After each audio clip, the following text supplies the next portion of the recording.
Hello. आज हम सातवीं क्लास के लिए चैप्टर 11 पुरानी किताबों में हैं और चैप्टर 7 नई किताबों में है। जंतुओं और पादपों में परिवहन के पाठ को पूरी तरह पढ़ेंगे और उनके आंसर देने की कोशिश करेंगे। हमने पाठ पढ़ लिया है। अब इसके जो अभ्यास के क्वेश्चन आंसर है उनको हम नंबर 1 से शुरू करते हैं। आइए देखते, पहला क्वेश्चन है कॉलम ए और कॉलम बी का मिलान कीजिए। ये हमने प्रश्न पढ़ लिए है। मिलान देखिए, रंध्र का हो जाएगा वाष्पोजल से, जाइलम का हो जाएगा जल का परिवहन, मूल रोम हो जाएंगे जल का अवशोषण, फ्लोएम का हो जाए भोजन का परिवहन। रिक्त स्थानों की पूर्ति कीजिए। हृदय से रक्त का शरीर के सभी अंगों में परिवहन धमनियों के द्वारा होता है। होमोग्लोबिन लाल रक्त कोशिकाओं में पाया जाता है। धमनियां और शिराएं कोशिकाओं के जाल द्वारा जुड़ी रहती हैं। हृदय का लयबद्ध विस्तार और संकुचन हृदय स्पंदन कहलाता है। मानव शरीर के प्रमुख उत्सर्जित उत्पाद हैं यूरिया, पसीने में जल और लवण होता है। वक्र अपशिष्ट पदार्थों को द्रव रूप में बाहर निकालते हैं जिसे हम मूत्र कहते हैं। झ भाग में आएगा वाष्पोजल। सही उत्तर चुनना है। क्या पादपों में जल का परिवहन होता है? फर्स्ट पार्ट आंसर जो है जाइलम के द्वारा। मूलों द्वारा जल के अवशोषण की दर को बढ़ाया जा सकता है।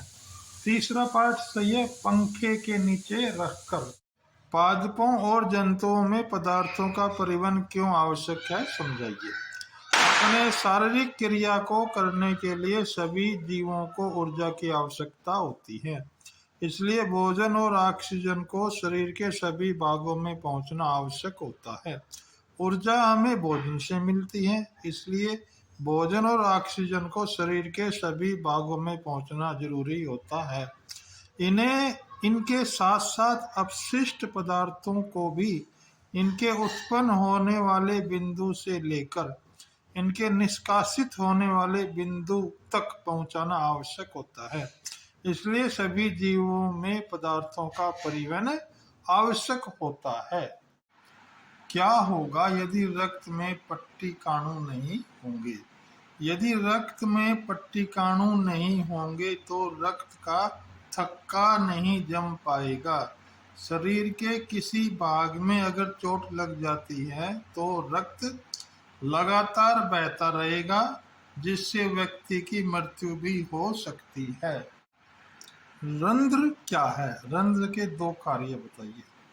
पौधों की पत्तियों में निचली सतह पर पाए जाने वाले सूक्ष्म छिद्रों को रंध्र कहते हैं।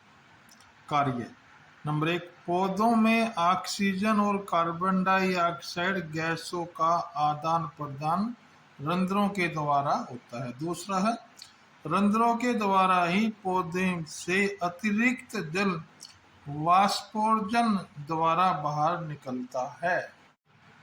क्या वाष्पोर्जन पादपों में कोई उपयोगी कार्य करता है? देखो इसका आंसर, इसके कारण जल का खिंचाव होता है। यह मिट्टी से विशाल वृक्षों में बहुत ऊंचाई तक जल एवं खनिज लवणों के परिवहन के लिए आवश्यक है। वाष्पोर्जन पादप को ठंडा रखने में सहायक होता है। रक्त के घटकों के नाम बताइए। प्लाज्मा, लाल रक्त कणिकाएं, श्वेत रक्त कणिकाएं, पट्टिकाणु। शरीर के सभी अंगों को रक्त की आवश्यकता क्यों होती है? क्योंकि इसके द्वारा ऑक्सीजन और कार्बन डाइऑक्साइड का परिवहन होता है। यह पोषक तत्वों, एंजाइमों तथा हार्मोन को परिवहन करता है। यह अपशिष्ट पदार्थों का स्थानांतरण करता है। यह शरीर के ताप का संतुलन बनाए रखता है। रक्त लाल रंग का क्यों दिखाई देता है? रक्त में लाल वर्णक होमोग्लोबिन होने के कारण यह लाल रंग का दिखाई देता है। हृदय के कार्य बताएं। हृदय शरीर के सभी भागों में रक्त का संचार करता है। यह शरीर के विभिन्न भागों में से कार्बन डाइऑक्साइड समृद्ध रक्त को एकत्रित करता है। यह कार्बन डाइऑक्साइड समृद्ध रक्त को ऑक्सीजन युक्त करने के लिए फेफड़ों में भेजता है। ऑक्सीजन पोषक तत्व हार्मोनों का स्थानांतरण भी हृदय द्वारा रक्त संचार के कारण होता है।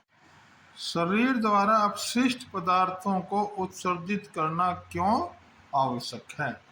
शरीर में विभिन्न शारीरिक क्रियाएं होती हैं। इन क्रियाओं के फलस्वरूप से विभिन्न अपशिष्ट पदार्थ बनते हैं।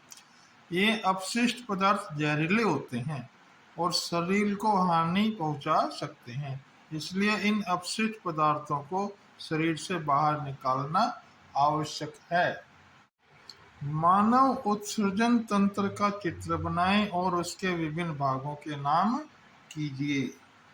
ये चित्र हो गया, फिर ये इसके भागों के नाम होंगे। इस प्रकार हम करेंगे।